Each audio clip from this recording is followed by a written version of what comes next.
I used to spend hours researching stocks. I'm talking full spreadsheets, reading earnings reports, watching CNBC like my life depended on it. I was convinced, absolutely convinced, that I was going to outsmart the market.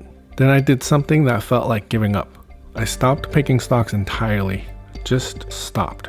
What happened next changed everything about how I think about money. This approach comes from J.L. Collins' book, The Simple Path to Wealth. And after 10 plus years of investing, I finally understand why he's right. Let me show you what I learned. Here's the big thing nobody tells you about stock picking. It's an ego game. I remember the exact moment I realized this wasn't working. I'm sitting at my laptop. It's like 11 p.m. on a Tuesday, and I'm comparing my returns to a basic S&P 500 index fund, the 500 biggest US companies. Just checking. Casual curiosity. The index fund was beating me. Not by a little, but enough that I had to close the laptop and walk away. And here's what made it worse. All those hours I spent researching, reading analyst reports, debating whether to sell or hold, the index fund investor didn't do any of that. They bought it and forgot about it. While I was working overtime analyzing stocks, they were probably watching Netflix. That hurts to admit. It feels like failure. But here's the twist. Admitting this was actually the smartest move I ever made, because the uncomfortable truth is that my research wasn't adding value. It was costing me. In returns, sure, but also in time, in stress, in checking my phone every hour to see if the stock moved. Giving up on stock picking didn't mean I was a bad investor. It meant I finally understood how investing actually works. So why does everyone make investing seem so complicated? Simple. The investment industry has one job: make you think you need them. Think about it like this. Imagine you take your car to a mechanic and they start using technical jargon you don't understand. They're pointing at parts under the hood, shaking their head, talking about flux capacitors and muffler bearings. Half of what they're saying sounds made up, but you're not a mechanic, so maybe it's real. That's the investment industry in a nutshell. Create complexity. Sell solutions to problems you didn't know you had. Here's what blew my mind when I finally understood this. Actively managed funds, the ones with the fancy managers and the high fees, they underperform basic index funds. Not sometimes, most of the time. We're talking 80% or more over the long run. Why? The fees. Those managers aren't working for free. Every dollar they take in management fees is a dollar that's not growing in your account.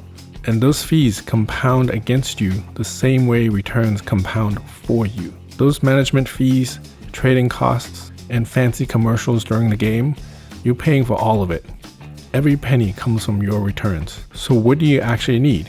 Way less than they want you to think. Here's the radical truth. You need 3 things. That's it. 3 funds and you're done. Let me break them down. Tool number 1, stocks. Specifically a total stock market index fund. This is your wealth building engine. Instead of trying to pick winners, you own everything. Every publicly traded company in the market. The giants, the mid-sized companies, the small ones, all of it. Think of it this way. Instead of walking through an orchard trying to figure out which tree has the ripest apples, you just buy the whole orchard. You don't care which individual tree does best. You own them all. Over time, stocks provide the best returns, period. They're also your hedge against inflation. That's when the cost of everything goes up and your dollar buys less. When prices rise, companies raise the prices, and stock values tend to rise with them.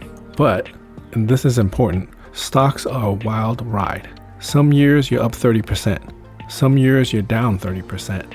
You gotta be tough to hold through the scary parts. Tool number 2, bonds. A total bond market index fund. Bonds are the boring cousin at the family reunion.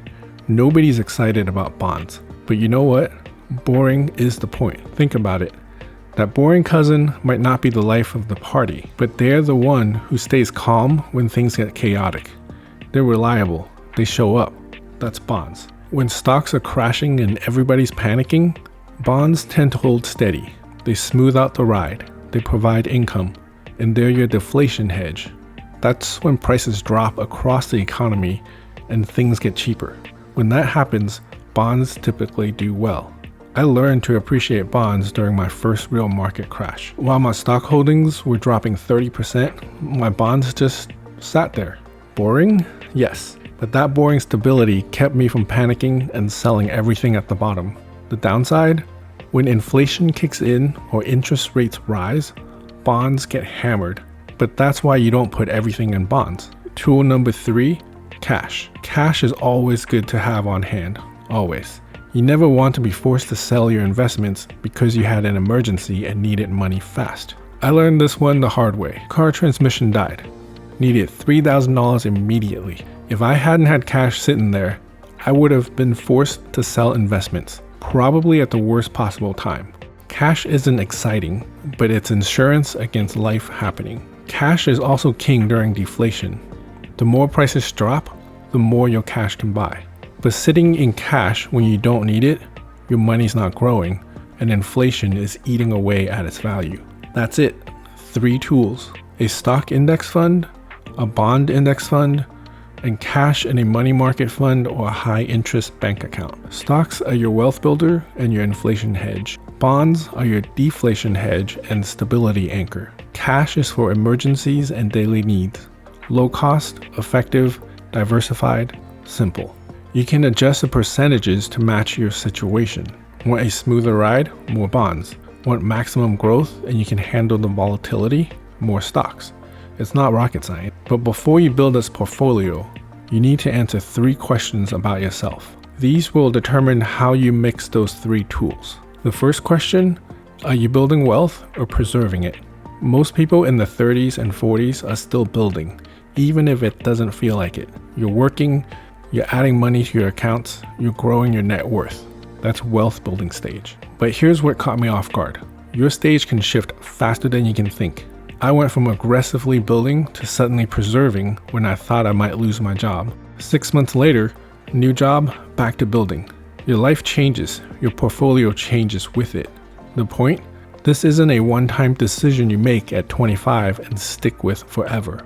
Your investments can shift with you. The second question, what level of risk can you actually stomach? And I mean actually, not what you think you can handle, what you'll do at 2 a.m. when the market's down 30% and you can't sleep. I thought I was aggressive, I really did. Then I lived through my first real market crash.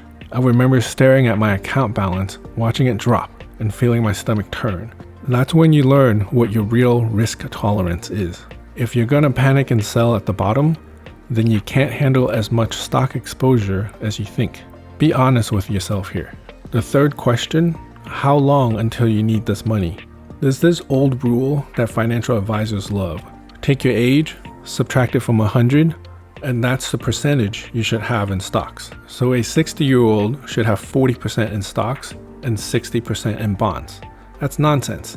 Even at 60, if you're in decent health, you could easily have 30 more years ahead of you. That's long term in my book. And bonds don't protect you from inflation over 30 years. The returns don't keep up with the rising prices. So you lose purchasing power, meaning your dollars buy less stuff over time. Most of us are long-term investors, whether we realize it or not. Now, before we talk about what happened when I made this switch, there's one concept that ties all this together. It's the real reason any of this matters. FU money. If you don't have yours yet, start building it now. Be relentless about this. Because life is uncertain. The job you love today can disappear tomorrow. The boss who respects you can get replaced by someone who doesn't. Nothing money can buy is more important than your financial freedom. The ability to walk away from situations that aren't serving you. That's what this whole thing is about. So what happened when I finally made the switch? First, I got my time back. I'm not checking stock prices constantly anymore. I'm not reading earnings reports. I'm not second guessing every market move. We're talking hours every week back in my life. Hours I can spend with my family, on my hobbies, building other income streams, actually living instead of obsessing over ticker symbols. Second, the psychological shift was huge. I went from being an anxious investor to a confident holder. And I got to test this during the next market crash. Stocks dropped 30% in 3 weeks. The old me would have been glued to my phone, debating whether to sell, losing sleep. The new me? I barely looked. I knew I owned everything. If the whole market's down, there's nowhere to hide anyway. More importantly, I knew I'd built a portfolio I could hold through anything. That confidence changed everything. No more 2 a.m. anxiety, no more second guessing, just peace. Third, and here's the irony that still makes me laugh, doing less produces better results. My returns improved by a few percentage points compared to my stock picking days. Not because I got smarter, because I stopped making mistakes. I stopped panic selling. I stopped chasing hot stocks. I stopped paying trading fees. By literally doing nothing, just buying and holding these index funds, I'm beating 80% of professional investors who do this for a living. They've got teams, research departments, Bloomberg terminals. I've got 3 funds and a refusal to mess with them.